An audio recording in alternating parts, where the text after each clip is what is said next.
marriage certificate still sits in the Louisiana State Archives, its paper cracked and yellowed with age. On it are the names Jeremiah Aldrich and Celeste. But under his signature, she is listed not as a bride, but as property. That single detail makes the document disturbing enough.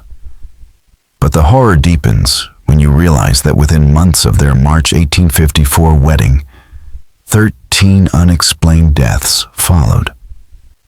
Newspapers of the time, now preserved in private collections, hinted at a cover-up so vast and cruel that investigators stepped back to protect Louisiana's most powerful families.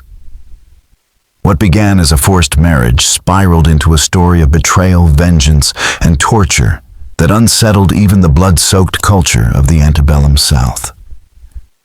Before we dive into the hellish fate of Jeremiah Aldrich at Willowbrook Plantation, don't forget to subscribe to the channel and tell us in the comments which state you're listening from. Now let's go back to a world where honor was currency. Betrayal carried deadly consequences, and the destruction of a man could be worse than death itself.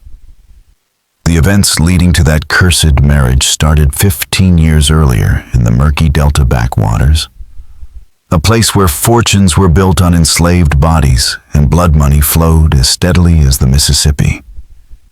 Jeremiah Aldrich wasn't born into the planter elite of Louisiana. He was the son of a failed Kentucky tobacco farmer who arrived in New Orleans in 1839 with nothing but ambition and a willingness to take the kinds of risks proper gentlemen avoided. While the old Creole families hid behind the illusion that their fortunes came purely from sugar and cotton, Aldrich dove into the one trade they pretended not to touch: human flesh. In the sweltering summer of 1840, he joined forces with Marcus Devo, the desperate son of a bankrupt sugar baron, and Samuel Rochelle, a ruined sea captain whose knowledge of smuggling routes was priceless. Together, they founded the Delta Trading Company. Operating from a discreet warehouse on the edges of New Orleans, where laws were thin and questions few, the enterprise turned staggering profits. Unlike legitimate traders who kept proper records and health certificates, Aldrich's group specialized in what they cynically called recovery services, buying back escapees, trafficking kidnapped free blacks, and smuggling fresh captives from ships that still defied the ban on international trade. Their costs were low because they ignored every shred of humanity in the people they sold. For 3 years, the business thrived, and with profits came legitimacy.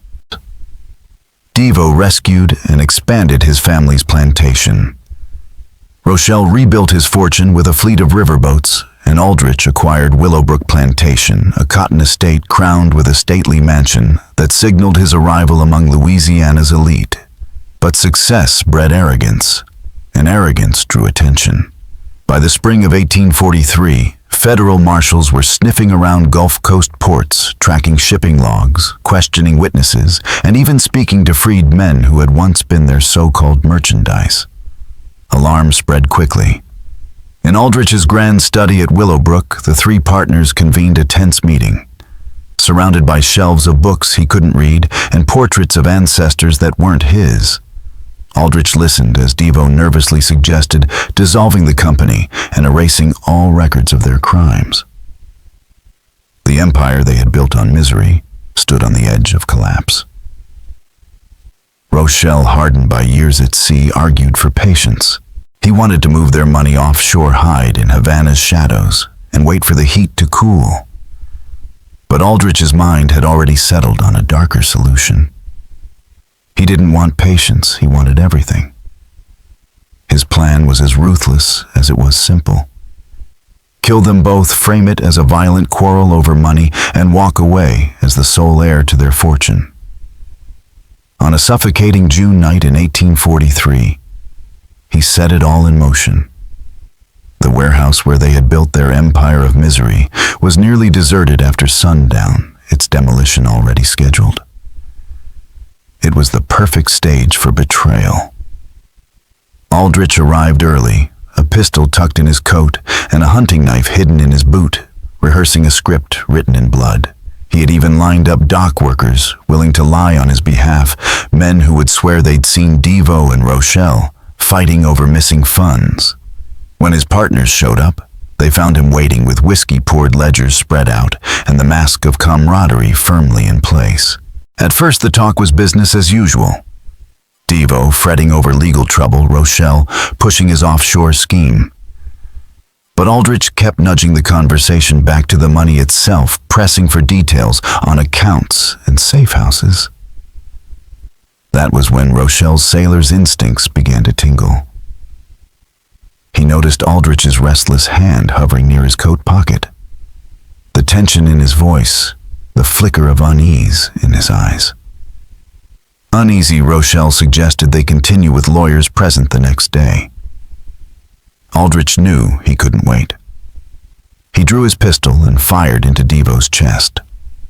The young man fell back, blood blooming across his shirt. In an instant, his face frozen in shock. The gunshot roared through the empty warehouse, and chaos exploded. Rochelle moved like a man who had seen death too many times to fear it. He hurled the heavy table aside, lunged with a shattered whiskey bottle, and carved a deep gash across Aldrich's face that would scar him forever. For nearly 10 minutes, they fought like animals, tearing through crates, scattering papers, and staining the floorboards with blood. Rochelle, older but fueled by rage, refused to go down easily. But time was Aldrich's ally. Youth and endurance won out. With one final push, he buried the knife into Rochelle's stomach and twisted it upward, feeling the old man's strength falter. Even then, Rochelle didn't surrender. Clawing at Aldrich's throat, his voice broke into a rasping vow. "My son knows everything. He'll come for you. When he's old enough, he'll make you pay." Aldrich dismissed it as the madness of a dying man, never realizing those words would one day stalk him. What he didn't know was that Devo's younger brother File had quietly tracked their dealings, and Rochelle's son Henri already carried knowledge that could destroy him. For the next 4 hours, Aldrich worked like a craftsman of lies. He staged the bodies with cold precision. Devo slumped as though reaching for a weapon, Rochelle clutching the bloodied knife, the room arranged to tell the story of a partnership torn apart by greed. Aldrich executed his cover-up with chilling precision. He scattered bills and coins across the warehouse floor to mimic a money dispute, pried open the office safe to suggest a robbery gone bad, and even carved wounds into his own skin so he could pose as the unlucky peacemaker caught in the middle. When the authorities questioned him, his hired witnesses played their roles flawlessly. Dockhands swore they'd seen Devo and Rochelle bickering over missing funds earlier that day, and one corrupt worker testified he'd overheard shouting gunshots and the sounds of a vicious struggle. Aldrich then delivered his carefully rehearsed story. He had only come to calm his partners, only to be dragged into a deadly fight that left him scarred but alive. The New Orleans police, burdened with far more pressing crimes and eager to close the case, accepted his tale without real scrutiny. Their report pinned the tragedy on a violent falling out between Devo and Rochelle, with Aldrich as the lone survivor. A week later, the warehouse was demolished, as scheduled, erasing whatever physical evidence remained of the Delta Trading Company's crimes. Aldrich wasted no time. Producing forged documents that gave him sole ownership of the partnership's holdings, he stepped forward as a respectable planter with a legitimate shipping business. Banks that once eyed 3 obscure traders with suspicion were suddenly eager to do business with a single landowner who now had a plantation and a polished public image. Over the following months, he drained every account, emptied every lockbox, and seized every stash his dead partners had hidden. By his own estimate, the haul totaled close to $40,000, worth over $1 million today. More valuable still, he believed he had erased every link tying him to the human trafficking empire that had launched his fortune. But Aldrich overlooked one crucial detail. In his obsession with eliminating immediate threats and securing wealth, he had underestimated the families of the men he betrayed. Both Marcus Devo and Samuel Rochelle had younger kin men who carried not only grief but knowledge. And they would bide their time sharpening their rage into something far more dangerous than a simple vendetta. Philippe Devo was 22 when Marcus was killed, and he was nothing like the indulgent older men of his family. Where they sought quick profit, Philippe thrived on patience and careful planning. As Marcus's confidant and unofficial bookkeeper, he kept meticulous records of every Delta Trading Company deal. Hidden within coded ledgers and manifests were undeniable proofs of their crimes, slave purchases, Caribbean smuggling routes. Even letters linking them to corrupt officials who greased the wheels of their operation. More importantly, Philippe never trusted Jeremiah Aldrich. He had noticed the gaps in Aldrich's backstory, the irregularities in his finances, and the eagerness with which he embraced brutality. Months before the murders, Philippe had already started digging into the Kentuckian's past, uncovering troubling signs that Aldrich's ambitions ran deeper than money. So when word reached him of Marcus's death, Philippe's grief quickly gave way to something colder. The official narrative was laughable to anyone who knew the men involved. Marcus was desperate but cautious. He would never provoke a knife fight. Rochelle, rough though he was, handled disputes with calculation, not blind violence. The police report might have satisfied the city, but Philippe saw through it instantly.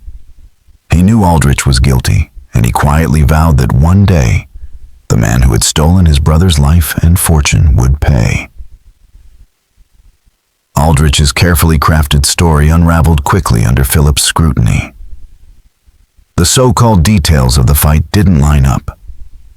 He mentioned funds that had already been transferred weeks before, accounts that no longer even existed where he claimed they had.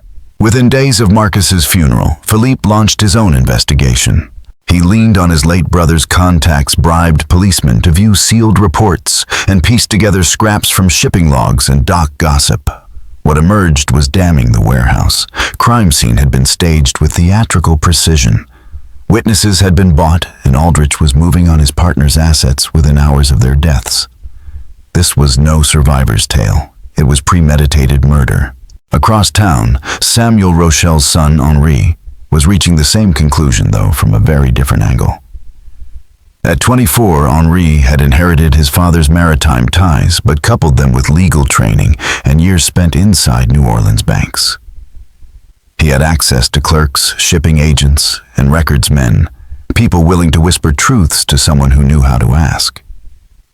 Patiently, Henri traced property deeds, account transfers, and loans. By the time his ledger was complete, the picture was staggering.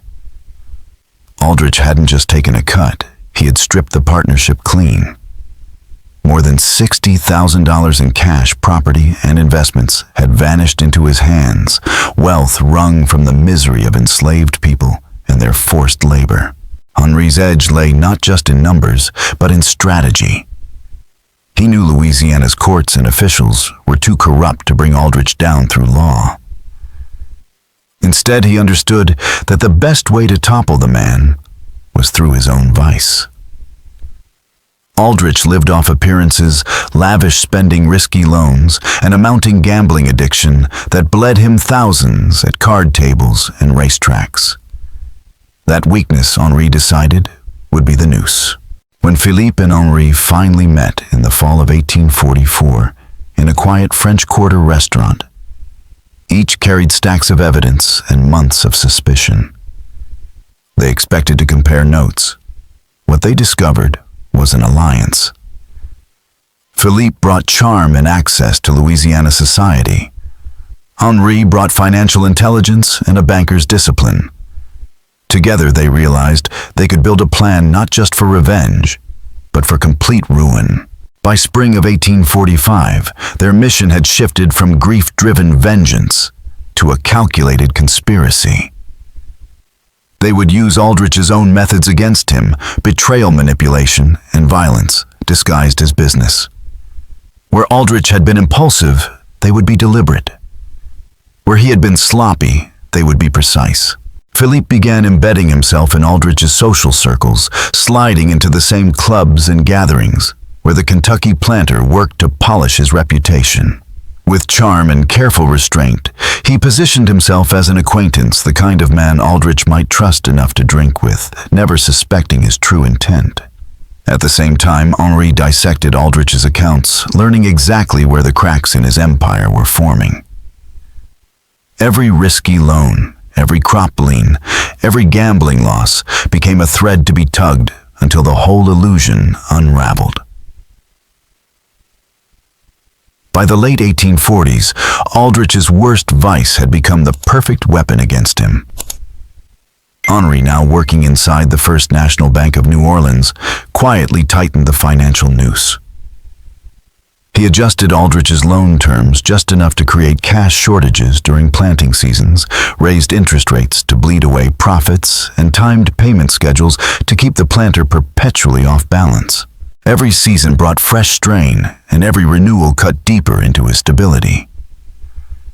At the same time, Philippe had cultivated ties with New Orleans' most dangerous gambling men, bribing them to lure Aldrich into high-stakes games designed for him to lose. With every hand of cards and every bet on the racetrack, Aldrich slipped further into debt. The brilliance of their scheme was its patience. They didn't rush. They let him spiral bit by bit until the cracks in his fortune became impossible to hide. By 1851, their patience was paying off. Aldrich's debts had swelled to nearly $30,000, with interest payments swallowing his plantation's profits. He sold off pieces of Willowbrook land to cover his losses, but whispers began to spread in Louisiana's elite circles that his empire was crumbling. His temper grew short, his paranoia sharpened, and his once confident swagger gave way to desperation. Still, financial ruin alone wasn't enough for Philippe and Henri.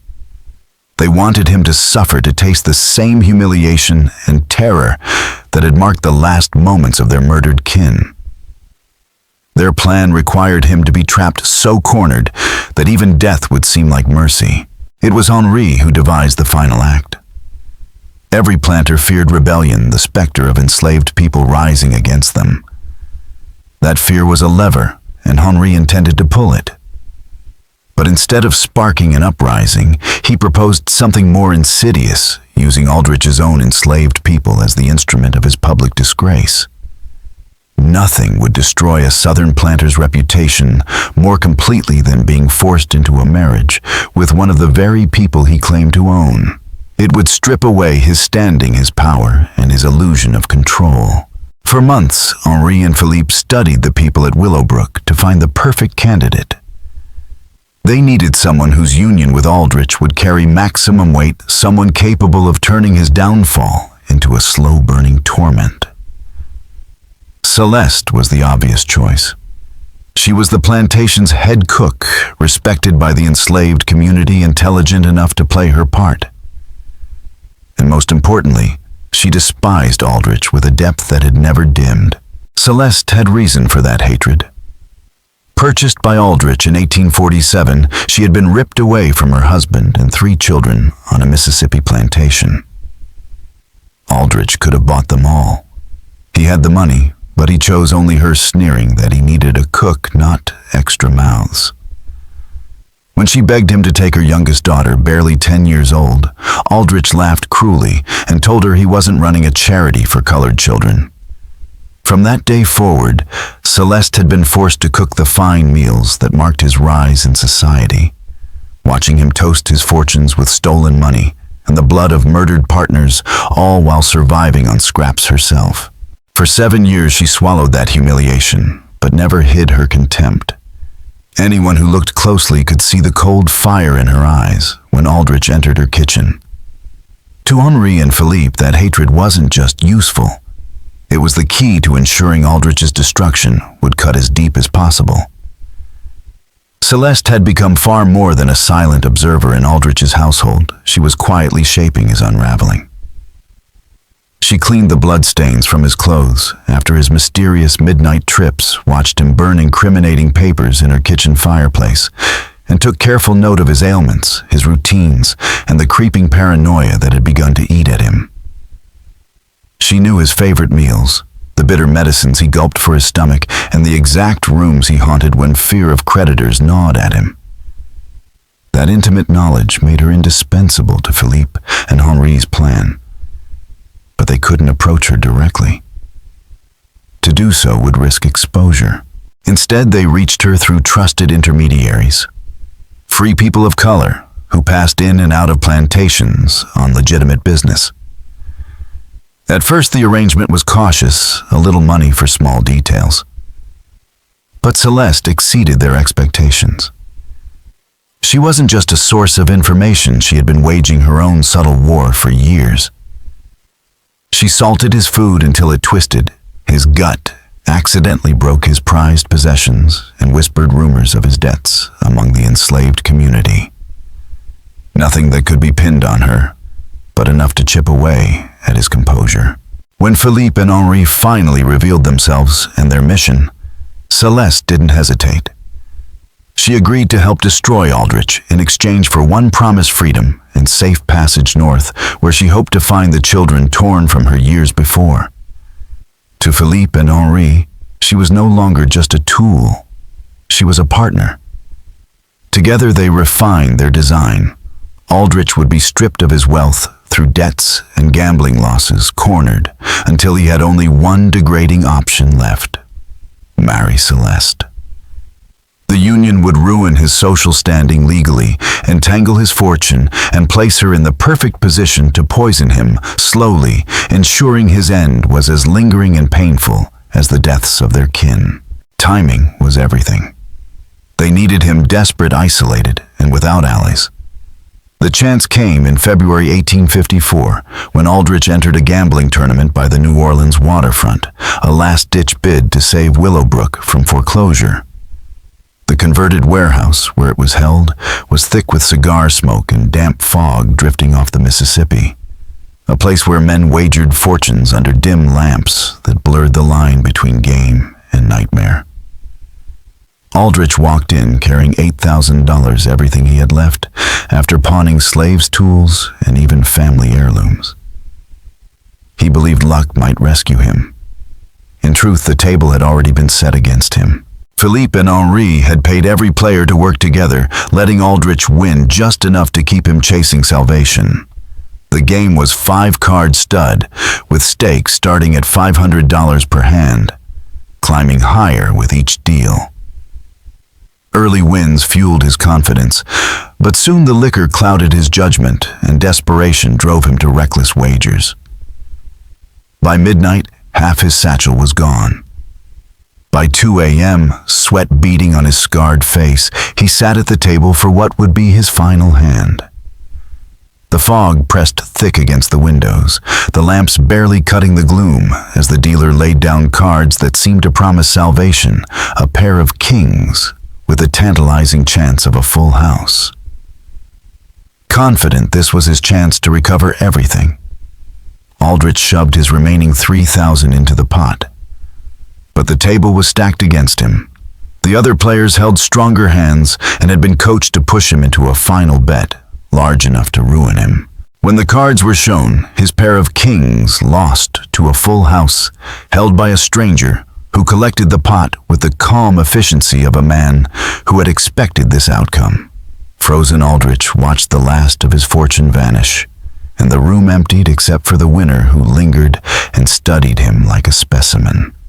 A voice edged with a faint French accent finally broke the silence and suggested it was time to discuss his outstanding obligations.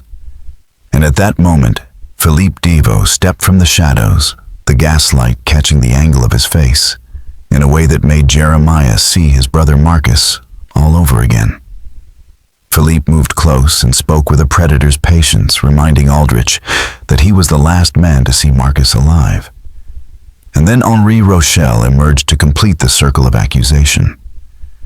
They calmly laid out what they knew: the Delta Trading Company, the staged warehouse killings, falsified papers, bribed witnesses, and the systematic theft of their father's work. Henri spread a leather folder across the table and revealed bank ledgers, property transfers, shipping manifests, and letters linking Aldrich to corrupt officials. Documents Aldrich had thought long gone. The evidence was airtight and implicated not only him, but other prominent men who had helped launder his stolen money. Their choice was simple, Philippe said. They could hand everything to federal authorities and watch the system take its bloody course, or they could quietly make sure New Orleans learned the truth and let his so-called friends deal with him. Either road would end badly for him. Aldrich, trapped and ruined, finally whispered what he thought might save him. "What do you want?" he asked. "Money," Felipe replied without haste. "I can get money," Aldrich said, a hollow promise from a man whose purse and power had just been emptied. Aldrich tried to rally, stammering that his plantation was still worth something. But Henri cut him off with brutal clarity. Willowbrook, he explained, was worthless because every note and mortgage tied to it had already been quietly purchased by them. For years they had been buying up his debts one by one, until Aldrich owned nothing. Not his land, not his future, not even his freedom. The only thing left was his life. And even that hung by a thread. The room seemed to grow colder as the truth sank in. Everything he had built on blood and lies had been dismantled piece by piece by the sons of the men he had murdered. For the first time in his life, Aldrich was not the predator, but the prey. Philippe leaned forward, his voice calm, but edged with mock sympathy. There was, he said, one alternative, a way for Aldrich to keep breathing, at least for a while. It would require a sacrifice so profound that death might seem merciful in comparison. Henri smiled thinly as he revealed the final blow: Aldrich would marry Celeste. Not in secret, not as some private arrangement, but publicly, legally, and forever. He would stand before God, his neighbors, and the law, and take the woman he had once bought as property as his wife. He would live in her bed, call her his equal, and present himself to Louisiana society as a man who had chosen to wed his own cook. The idea was so grotesque, so impossible in the world of antebellum Louisiana, that Aldrich whispered it was madness. No minister would perform such a blasphemous ceremony. No court would recognize it. But Philippe calmly assured him the arrangements were already made. A desperate minister in Natchitoches parish owed enough gambling debts to make the choice simple, and once the marriage was legally witnessed and recorded, no court could undo it. The trap was perfect. Henri leaned close and gave Aldrich the only choice that mattered. Refuse and die tonight in pain. Accept and live on in disgrace, enduring humiliation day after day, until death finally claimed him. For a long moment, Aldrich weighed the options. A quick end with his reputation somewhat intact, or a living death in the arms of Celeste, the very woman he had tormented for years. At last, he asked how long this degradation would last. For the rest of your natural life, they told him, though they doubted that life would stretch very far. He tried one last desperate question. What guarantee did he have they wouldn't kill him anyway, Henri admitted flatly, but good behavior would be rewarded with kindness and resistance with creativity. Then Philippe laid the final humiliation on the table, a marriage contract already prepared, already scheduled. Tomorrow evening at Willowbrook, in front of neighbors and business partners, Jeremiah Aldrich would announce his supposed religious awakening and marry his enslaved cook as a gesture of Christian charity. His audience would believe it was his choice, his eccentricity, his madness. No one would ever know that behind the mask of piety lay the vengeance of two sons who had waited more than a decade to destroy him. Aldrich's hand shook so badly, He could barely keep the pen steady as he scrawled his name across the contract. The words were simple, but the meaning was ruinous. He would marry Celeste, live with her as husband and wife, and publicly provide for her as any spouse. In return, his creditors, controlled by Philippe and Henri, would delay collection long enough for him to cling to the illusion of running Willowbrook. The moment the ink dried, Aldrich tried to soothe himself with lies. Maybe he could run. Maybe some court would nullify the marriage. Maybe an appeal to powerful allies would undo this grotesque bargain. But even as those thoughts flickered, he saw the cold satisfaction in his tormentor's eyes. They had built this trap over 11 years, anticipating every desperate move he might make.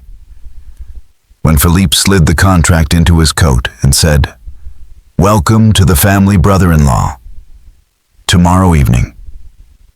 Dress well," Aldrich felt the last shred of hope collapse.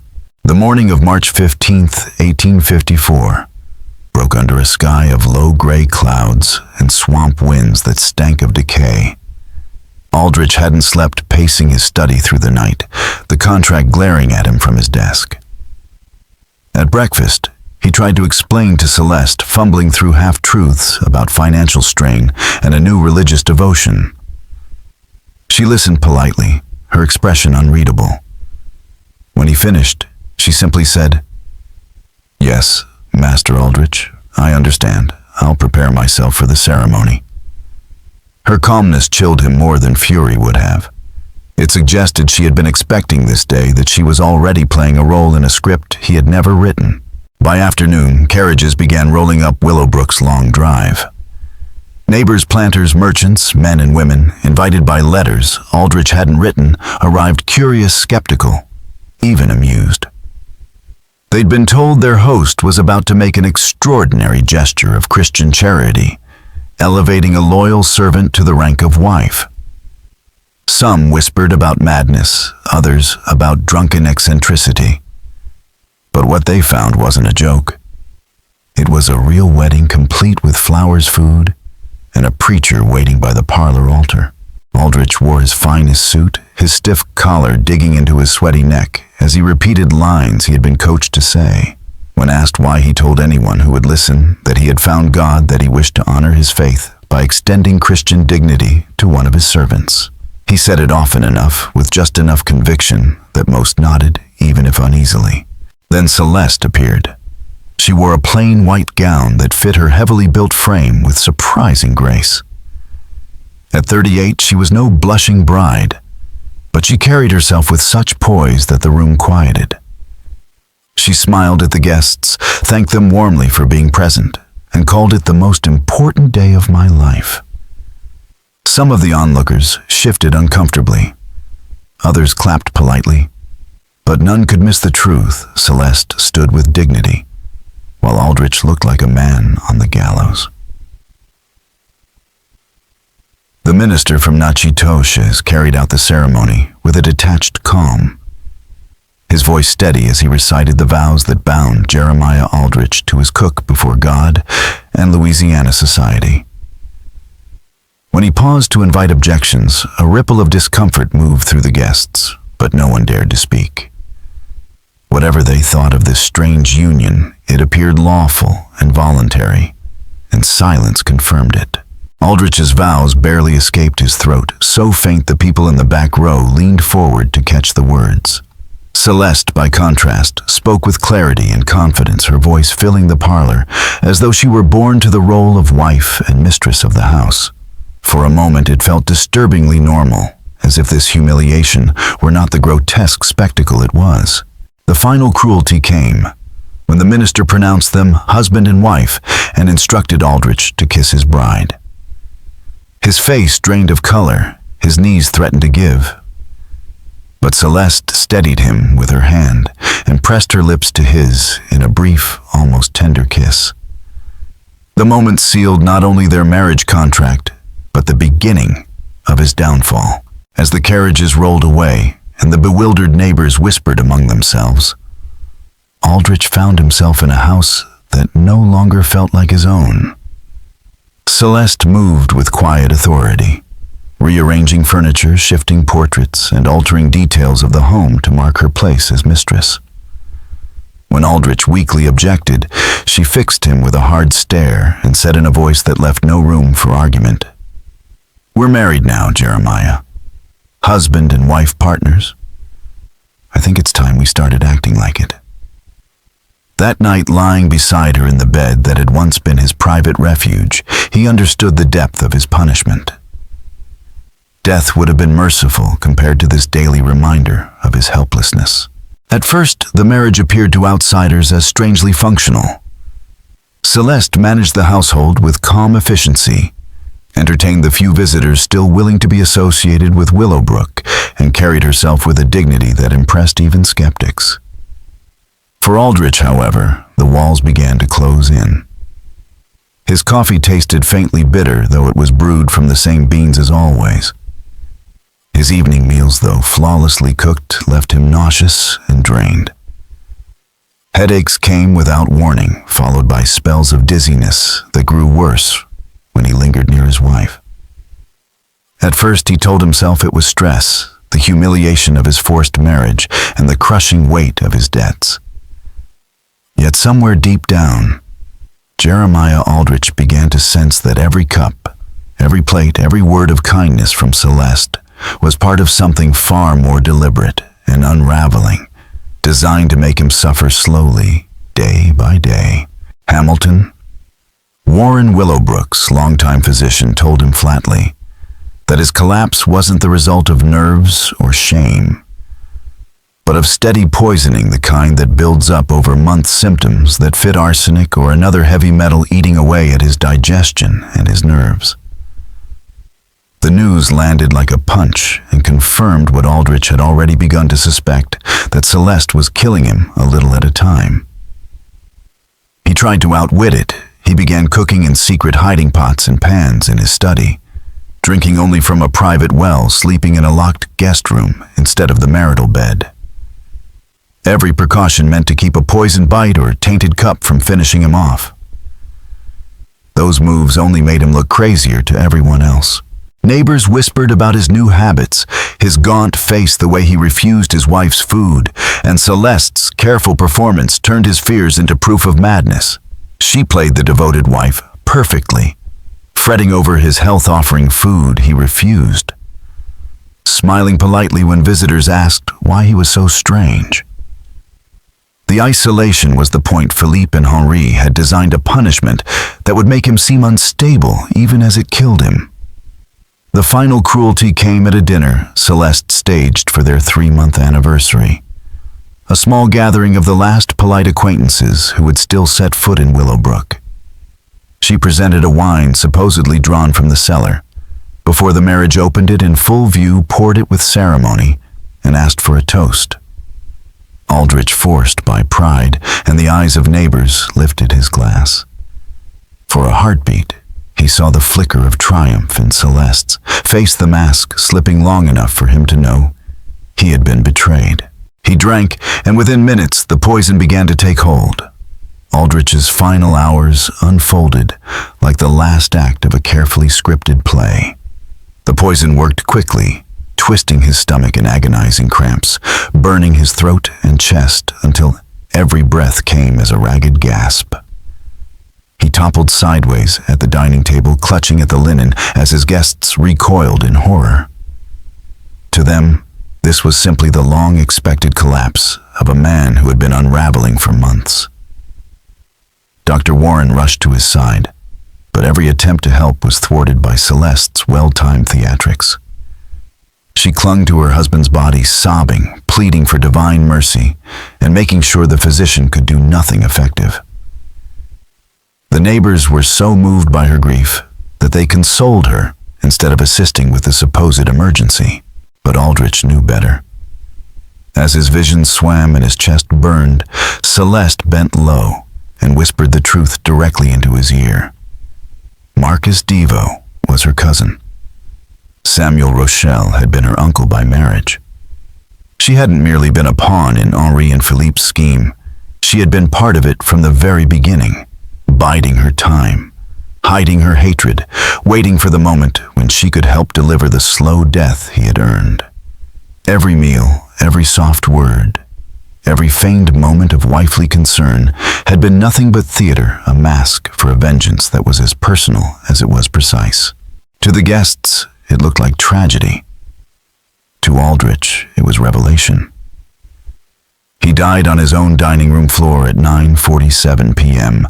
on June 18, 1854, listening to Celeste's sobs transform into a performance so convincing that no one suspected her. Dr. Warren dutifully listed the cause as natural nervous exhaustion after months of decline, and the parish accepted it without question. His funeral drew a large crowd, neighbors murmuring about a man undone by debt, shame, and madness. Celeste, dressed in mourning black, played the role of devastated widow with such poise that women from nearby estates offered to help her manage Willowbrook during her grief. The final cruelty came after the grave was filled. By law, Celeste inherited Willowbrook and everything tied to it. And just as Philippe and Henri had planned, those assets were already bound by debts she could never repay. Within a month, she signed away the plantation in exchange for relief, leaving it firmly in the hands of the men who had orchestrated Aldrich's destruction from the shadows. Soon after, Celeste disappeared from Louisiana altogether. Rumors suggested she fled north, carrying enough money to begin a new life, perhaps even to search for her children, torn from her years before. Whatever her fate, she walked away free, a survivor, an avenger, and the final instrument of the most intricate revenge scheme in Louisiana's history. The official record was simple enough. Jeremiah Aldrich, planter of Willowbrook, dead of natural causes, his property transferred to his widow. With the country lurching towards civil war, no one in authority looked twice. To Louisiana society, the tale became little more than an odd footnote. A planter driven to eccentric extremes by debt, who married his cook and soon after met his end. But whispered stories told another version, one that endured in certain families for generations. That story spoke of a conspiracy so patient, it stretched across 11 years of vengeance so precise that it mirrored the crime in duration and cruelty. It became a cautionary tale: betray your partners, and their sons might someday take from you everything you hold dear. Philippe Davaux and Henri Rochelle had accomplished what no court of law ever would. They tried a murderer without a judge, delivered a death sentence without a jury, and carried it out so perfectly that no trace of their hands remained. They had mastered the very systems Aldrich once used to climb, turning Louisiana's laws, banks, and social rituals into instruments of justice. What they did with Willowbrook after his death sealed their victory. Instead of selling it for profit, they remade it into a refuge, a quiet station for the desperate where enslaved men and women found food, shelter, and safe passage north. The mansion that once hosted Louisiana's elite became a sanctuary, its walls hiding the very resistance Aldrich had spent his life profiting from. To neighbors, it was still a plantation run by a respectable businessman. In truth, it was a weapon aimed directly at the institution he had embodied, and the most devastating blow was not what they took from Aldrich, but what they left behind. Nothing. No heirs to carry his name, no monuments to preserve his memory, no record of wealth or accomplishment beyond the faint line in parish records marking his natural death. He was reduced to a rumor erased from history more thoroughly than if he had never existed. This story reminds us that sometimes justice works outside the bounds of law, especially in times and places where the law serves only the powerful. What do you think? Was everything truly revealed? Or are there still shadows hiding parts of the truth? Leave your thoughts in the comments. And if this tale chilled you, make sure to subscribe, ring the bell, and share it with someone who loves dark mysteries. More stories like this are waiting.